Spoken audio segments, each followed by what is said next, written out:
कक्षा 4 हिंदी पाठ्य पुस्तक रिमझिम का पाठ 3 किरमिच की गेंद। हेलो बच्चों, आज हम रिमझिम का पाठ 3 करेंगे जो है किरमिच की गेंद। तो यहाँ पे एक गेंद के बारे में बताया गया है। लिखा है गर्मी की छुट्टियां थी, दोपहर के समय दिनेश घर में बैठा कोई कहानी पढ़ रहा था। तभी पेड़ के पत्तों को हिलाती हुई कोई वस्तु धम्म से घर के पीछे वाले बगीचे में गिरी। दिनेश आवाज से पहचान गया कि वो वस्तु क्या हो सकती है। वो एकदम से उठकर बरामदे की चिक सरका कर बगीचे की ओर भागा। अब जब उसको दिनेश को कोई आवाज आई थी धम से गिरने की, और उससे कहीं ना कहीं अंदाजा था कि ये चीज क्या हो सकती है, तो जैसे ही वो जाने लगा तो अरे अरे बेटा कहाँ जा रहा है, बाहर लू चल रही है। दिनेश की माँ मशीन चलाते चलाते एकदम जोर से बोली। दिनेश की जो माँ थी वो मशीन चला रही थी। ठीक है। तो तभी वो उसको कहती है कि अरे बेटा कहाँ जा रहा है, बाहर लू चल रही है, मतलब बहुत ज्यादा गर्मी है बाहर। परंतु दिनेश रुका नहीं, उसने पैरों में चप्पल भी नहीं पहनी। जून का महीना था। अब जो जून में तो कितनी गर्मी होती है ना। धरती तवे की तरह तप रही थी। पर दिनेश को पैरों के जलने की भी चिंता नहीं थी। वह जहां से आवाज आई थी उसी ओर भागा चला। सामने की क्यारी में भिंडियों के ऊंचे ऊंचे पौधे थे। एक ओर सीताफल की घनी बेल फैली हुई थी, क्यारियों के चारों ओर हरे हरे केले के वृक्ष लहरा रहे थे। मतलब वहां पे भिंडियों के जो है ऊंचे ऊंचे पौधे भी लगे हुए थे, सीताफल की जो बेल होती है वो भी फैली हुई थी। और चारों तरफ क्या थे, केले के पेड़ लहरा रहे थे।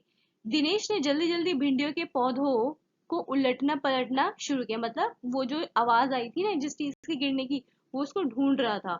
जब वहां कुछ नहीं मिला तो उसने सारी सीताफल की बेल छान मारी।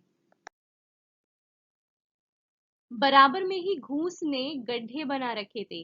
घूस देखी है ना बच्चों आपने, जैसे चूहे की तरह होती है, काले रंग की मोटी सी खूब। तो उसने गड्ढे बनाए हुए थे। ढूंढते ढूंढते जब उसकी निगाह उधर गई तो उसने देखा कि गड्ढे के ऊपर ही एक बिल्कुल नई चमचमाती किरमिच की गेंद पड़ी है। क्या पड़ी है? गेंद। दिनेश ने हाथ बढ़ाकर गेंद उठा ली। लगता था जैसे किसी ने उसे आज ही बाजार से खरीदा है। उसने उसे उलट पलट कर देखा परंतु कुछ भी समझ नहीं आया। अब जो गेंद थी ना वो बिल्कुल एकदम नई जैसी लग रही थी। नजर उठाकर उसने पास की तिमंजिली इमारत की ओर देखा कि हो सकता है किसी बच्चे ने इसे ऊपर से फेंका हो। परंतु उस इमारत के इस ओर खुलने वाले सभी दरवाजे खिड़कियां बंद थे। अब वहां पे जो कोई बिल्डिंग थी ना, उनको वहां पे देख रहा था वो कि कहीं वहां से तो किसी बच्चे ने नहीं फेंक दी। लेकिन जो खिड़की दरवाजे थे उस बिल्डिंग के सभी, वो सारे बंद थे। छत की मुंडेर से लेकर नीचे तक तेज धूप चिलचिला रही थी। फिर कौन खरीद सकता है नई गेंद? दिनेश ने सुधीर, अनिल, अरविंद, आनंद, दीपक सभी के नाम मन में दोहराए। यदि गेंद खरीदी भी है तो इस दोपहरी में इसे नीचे कौन फेंकेगा? हो ना हो, यह गेंद बाहर से ही आई है। उसने सड़क पर बने गोल चक्कर के बगीचे की ओर देखा, परंतु वहां पर केवल दो चार गाय ही दिखाई पड़ी जो पेड़ों के नीचे सुस्ता रही थी। अब उसने सड़क पर जो बगीचा बना हुआ था वहां उसने देखा, लेकिन वहां पर कोई भी बच्चा नहीं खेल रहा था। वहां सिर्फ दो चार गायें उसको दिखाई दी जो कि पेड़ के नीचे आराम कर रही थी, सुस्ता रही थी। उसे ध्यान आया कि जाने कितनी बार अपने मोहल्ले के बच्चों की गेंदें क्रिकेट खेलते हुए दूर चली गई और फिर कभी नहीं मिली। एक बार तो एक गेंद एक चलते हुए ट्रक में भी जा पड़ी थी। तभी भीतर से माँ की आवाज आई, अरे दिनेश तू सुनेगा नहीं, सब अपने अपने घरों में सो रहे हैं और तू धूप में घूम रहा है। दिनेश गेंद को हाथ में लिए हुए भीतर आ गया। अब वो गेंद को लेकर के अपने घर आ गया। ठंडे फर्श पर बिछी हुई चटाई पर वो लेट गया और सोचने लगा, भले ही ये गेंद मोहल्ले में से किसी की ना हो, परंतु ईमानदारी इसी में है कि एक बार सबसे पूछ लिया जाए। गर्मी की छुट्टियां थी। बच्चों ने खेलने की सुविधा को ध्यान में रखते हुए एक क्लब बनाया हुआ था। उस क्लब में सभी बच्चों के लिए बल्ले थे और गेंद खरीदने के लिए वो आपस में क्लब का चंदा लेकर पैसे इकट्ठा कर लेते थे। अब क्लब बनाया हुआ था यानी कि बच्चों, उस क्लब में बच्चों के खेलने की जैसे क्रिकेट खेलने की सारी चीजें थी। ठीक है, वो वहां से खरीद सकते थे, है ना। चंदा इकट्ठा करके ये सारी चीजें, मतलब पैसे इकट्ठा कर लेते थे वो लोग। ठीक है। तो शाम को सारे बच्चे इकट्ठा भी हो गए। दिनेश ने सभी से पूछ लिया वहां पर कि मुझे एक गेंद मिली है, अगर तुम में से किसी की गेंद खो गई हो तो वह गेंद की पहचान बताकर गेंद मुझसे ले सकता है। तभी अनिल बोला कि गेंद तो मेरी खो गई है। कब खोई थी तेरी गेंद? दिनेश ने उससे पूछा। यही कोई 4 महीने पहले। तो वह गेंद तेरी नहीं है, दिनेश ने कहा। जब उसने कहा ना कि 4 महीने पहले खोई है, तो दिनेश ने साफ साफ कह दिया कि फिर वो तेरी गेंद नहीं हो सकती। तो वो कहता है कि फिर वह मेरी होगी। तो सुधीर ने तुरंत उस पर अपना अधिकार जताते हुए कहा। तभी सुधीर ने उस गेंद को अपनी बताते हुए कहा, तो फिर वो मेरी हो सकती है। तो दिनेश ने उससे पूछा कि वो कैसे? तो उसने जवाब दिया कि तू मुझे गेंद दिखा दे, मैं अपनी निशानी बता दूंगा। तो दिनेश कहता है, वाह, ये कैसे हो सकता है? दिनेश ने बोला, गेंद देकर निशानी बताना कौन सा कठिन है, बिना देखे बता तब जानू। तभी ऊपर से दीपक उत्तर आया कि उसने कहा कि दीपक अपना मतलब सिद्ध करने तथा अवसर पड़ने पर भी सभी को मित्र बना लेने में चतुर था। गेंद की बात सुनकर दीपक बोला, गेंद मेरी है। तो दिनेश ने उससे पूछा, कैसे तेरी है? सभी ने एक साथ पूछा। ठीक है। तब कल ही तो तू कह रहा था कि इस बार तेरे पापा तुझे गेंद लाने के लिए पैसे नहीं दे रहे हैं। मेरी गेंद तो 5 महीने पहले खोई थी, दीपक ने कहा। जब बड़े भैया की शादी हुई थी ना, तभी सुनील ने मेरी गेंद छत पर से नीचे फेंक दी थी। अब क्या था, सबको खेलना तो था और सबको गेंद चाहिए थी, है ना, बॉल चाहिए थी। तो इसीलिए सारे बच्चे जो थे वो झूठ बोल रहे थे कि उस, और अलग अलग ना बहाने बना रहे थे कि वो गेंद उसकी है। दिनेश अच्छी तरह जानता था कि ये गेंद दीपक की नहीं है। दीपक की गेंद 5 महीने पहले खोई थी, और ये भी नहीं हो, और यह कभी हो ही नहीं सकता कि गेंद 5-6 महीने पड़ी रहे और उस पर मिट्टी का एक भी दाग ना लगे।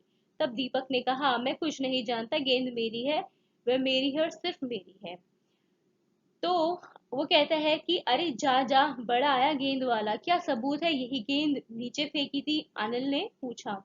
अब सब बच्चे आपस में एक दूसरे से सवाल कर रहे थे। दीपक ने कहा, हाँ सबूत है, मुझे गेंद दिखा दो, मैं फौरन बता दूंगा। अब दिनेश ने देखा कि झगड़ा बढ़ रहा है। गेंद हथियाने के लिए दीपक सुधीर और सुनील का सहारा ले रहा है। वह जानता था कि यदि गेंद दीपक के पास चली गई तो ये तीनों मिलकर ही खेलेंगे। अच्छा, मैं गेंद ला रहा हूँ, परंतु जब तक पक्का सबूत नहीं मिलेगा मैं किसी को दूंगा नहीं, दिनेश ने ऐसा कहा। गेंद आ गई। दीपक उसे देखते ही बोला, ये मेरी है, ये मेरी है गेंद। ये लाल रंग का निशान मेरी ही गेंद पर था। वाह, सभी गेंदों पर ऐसे ही निशान होते हैं, अनिल ने दिनेश का साथ देते हुए कहा। दीपक ने फिर जोर लगाया, मैं अपने पापा से कहलवा सकता हूँ कि गेंद मेरी है। अरे जा, ऐसे तो मैं अपने बड़े भाई से कहलवा सकता हूँ कि गेंद दिनेश की है, अनिल ने कहा। कुछ भी हो, गेंद मेरी है, दीपक ने उसे धरती पर मारते हुए कहा। धरती पर टप्पा पड़ते हुए मेरी गेंद में से ऐसी ही आवाज आती थी। मेरे साथ बाजार चल, दुकानों पर जितनी गेंदें हैं सभी के टप्पे की आवाज ऐसी ही होगी, अनिल ने फिर उसकी बात को काट दिया। अब जो बच्चों दीपक था ना, वो तो तरह तरह के बहाने बना रहा था, मतलब बिल्कुल ऐसे बेवकूफों वाले बहाने बना रहा था कि मतलब कोई उसमें उस चीज को मानेगा ही नहीं। कह रहा था कि टप्पे की आवाज मेरी है, तो उसी की बातों को काटते हुए, उसको जवाब देते हुए अनिल उसको टोक रहा था बार बार। फिर वो कहता है कि अच्छी बात है, तो मैं इसे सड़क पर फेंक दूंगा, देखूं कैसे कोई खेलेगा। दीपक ने जैसे ही गेंद को सड़क पर फेंकने के लिए हाथ उठाया कि अनिल और दिनेश ने उसे पकड़ लिया।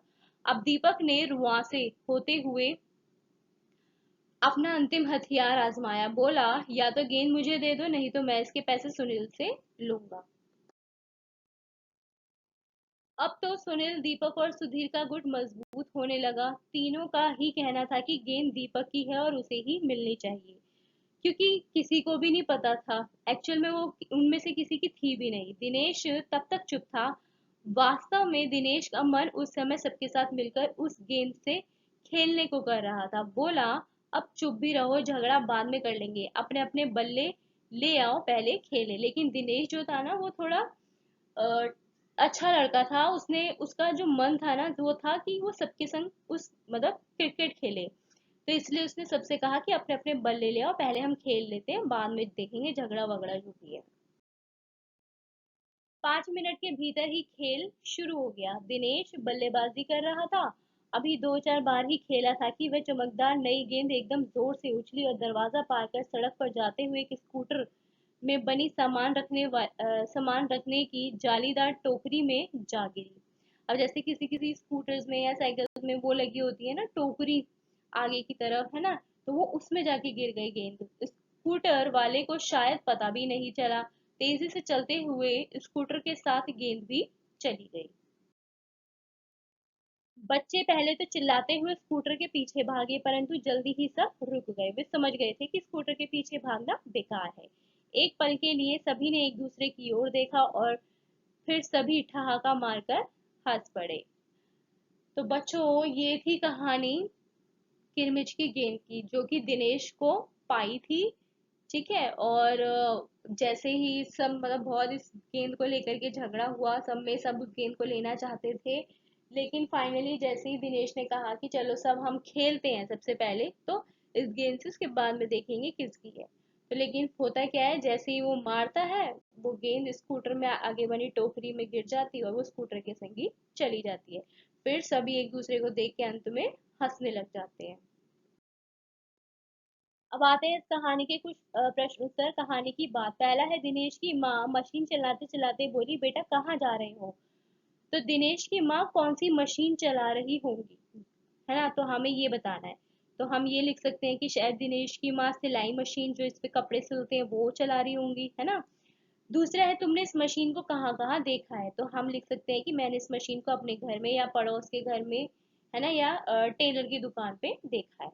अगला प्रश्न है, दिनेश ने सारी सीताफल की बेल जो थी वो छान मारी थी, है ना। तो पहला है, दिनेश क्या खोज रहा था? दिनेश जो किरमिच की गेंद थी, है ना, जो कि उसने आवाज सुनी थी धम से गिरने की, उसको सुन रहा था, उसको खोजने की कोशिश कर रहा था। दिनेश को कैसे पता चला होगा कि क्यारी में ही चीज गिरी है? दिनेश ने शायद अनुमान लगाया होगा ना, आइडिया लगाया कि क्या कि वो क्यारी में ही वही वही चीज गिरी है। दिनेश अच्छी तरह जानता था कि गेंद दीपक की नहीं है, तो दिनेश को ये बात कैसे पता चली कि गेंद दीपक की हो ही नहीं सकती? तो इसमें आप क्या लिखोगे कि दिनेश को पता था कि दीपक की गेंद 5 महीने पहले खोई थी, और ये जो गेंद उसको पाई थी ना, वो बिल्कुल एकदम नई थी, चमचमाती, उसमें जरा भी मिट्टी धूल कुछ भी नहीं लगा था।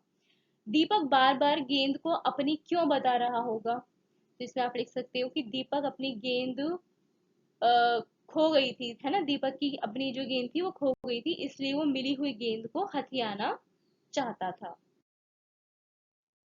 गेंद किसकी?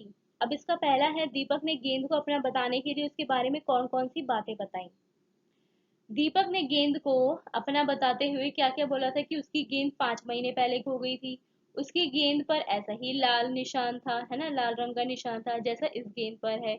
उसकी गेंद के टप्पे से भी ऐसी ही आवाज आती थी। वो अपने पापा से भी कहलवा सकता है कि वो गेंद उसी की है। अगला प्रश्न है, अगर दीपक और दिनेश के बारे में फैसला करवाने तुम्हारे पास आते, तो तुम गेंद किसे देती? ये भी बताओ कि तुम ये फैसला किन बातों को ध्यान में रखकर करती। तो हम इसमें ये लिखेंगे कि मैं गेंद दिनेश को देती, क्योंकि वो गेंद उसी को ही मिली थी। दीपक झूठ बोल रहा था और वो किसी भी तरह गेंद को हथियाना चाह रहा था।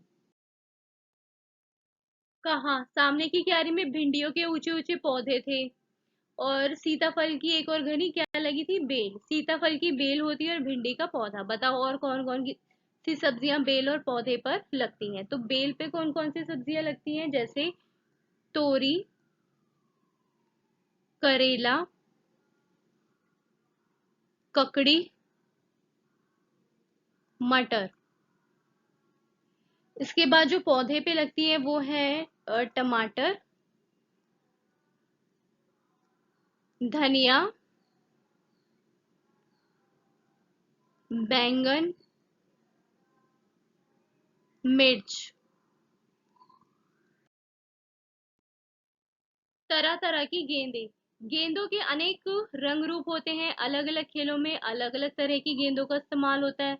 नीचे दी गई जगह में खेलों के अनुसार उनकी गेंद की सूची बनाओ। जैसे क्रिकेट में किरमिच की गेंद होती है, हॉकी में रबड़ की बॉल होती है,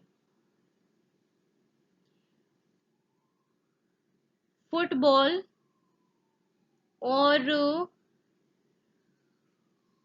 वॉलीबॉल में चमड़े की बॉल होती है। टेनिस में प्लास्टिक की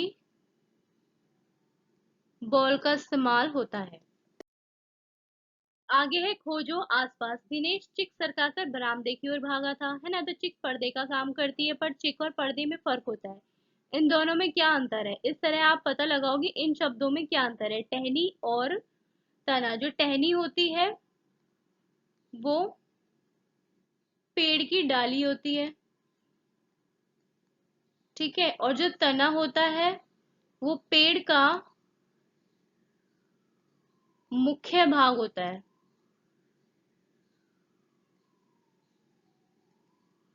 जो घूस होती है वो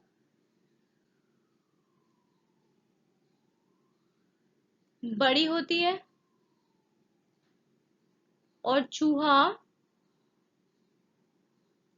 छोटा होता है। अब आती है बारी पेड़ की। जो पेड़ होता है वो बड़ा और मजबूत होता है, और जो पौधा होता है वो छोटा होता है, ठीक है। फिर जो मुंडेर होती है वो कैसी होती है। छत के चारों तरफ उठी दीवार को मुंडेर कहते हैं। इसके बाद है चार दीवारी। अब जो चार दीवारी होती है वो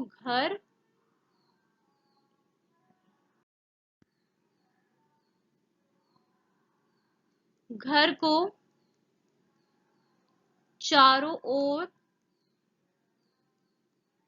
घर को चारों ओर से घेरने के लिए उठाई गई दीवार को चार दीवारी कहते हैं। अगला है चिक सरकंडे से बनती है और तीलियों से भी। सरकंडे से और क्या क्या बनता है। सरकंडे से आप लिख सकते हो जैसे सूप बनता है, चटाई बनती है, कलम बनती है और टोकरी बनती है। अगला है आपका एक दो तीन। दिनेश ने तिमंजिली इमारत की ओर देखा।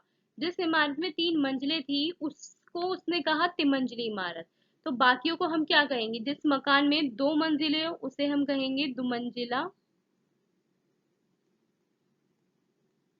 इमारत। जिस स्कूटर में दो पहिए हो उसे कहेंगे दोपहिया स्कूटर। जिस झंडे में तीन रंग हो उसे कहेंगे तिरंगा झंडा। जिस जगह पर चार राह मिलती हो या, है ना, चार रास्ते मिलते हो उसे कहेंगे चौराहा। अगला है जिस स्कूटर में तीन पहिए उसे कहेंगे तिपहिया स्कूटर। सब्जी एक नाम अनेक। अब एक ही सब्जी या फल के नाम जो होते हैं वो अलग अलग होते हैं अलग अलग जगहों पर, है ना। तो नीचे कुछ नाम दिए हैं जैसे सीताफल, कांदा, बटाटा, अमरूद।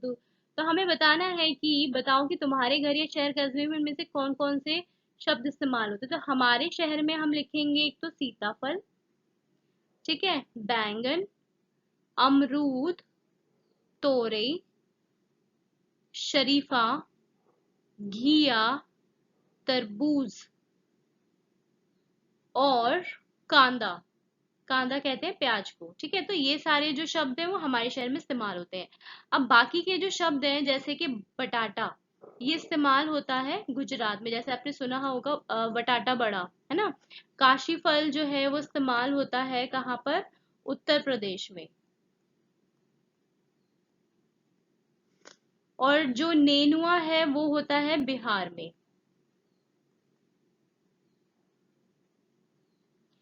और जो कुमड़ा है वो भी होता है उत्तर प्रदेश में।